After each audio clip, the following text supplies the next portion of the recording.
इंधन पुरवठ्याबाबत जिल्हाधिकाऱ्यांना सूचना दिलेल्या आहेत। शेतकऱ्यांना त्रास होऊ नये यासाठी उपाययोजना करा। कुणी साठेबाजी करत असेल तर लक्ष ठेवा, असं देखील मुख्यमंत्री देवेंद्र फडणवीस यांनी म्हटलं आहे।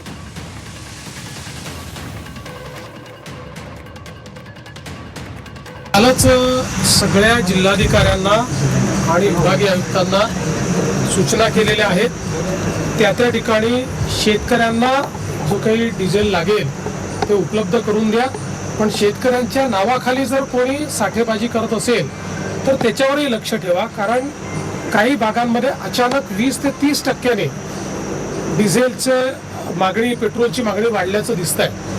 त्यामुळे दरवर्षी आपल्याला किती लागतं याची आपल्याला माहिती आहे, त्यात अचानकपणे जर 20-30% वाढत असेल तर त्यात काहीतरी गडबड देखील असण्याची शक्यता आहे। म्हणून शेतकऱ्यांना त्रास होऊ नये अशा दृष्टीनं त्या ठिकाणी काही ना काही उपाययोजना करण्यास सांगितलेल्या आहेत। काही ठिकाणी जिल्हाधिकाऱ्यांनी RC बुक बघून त्यांना डिझेल देणं सुरू केलेलं आहे।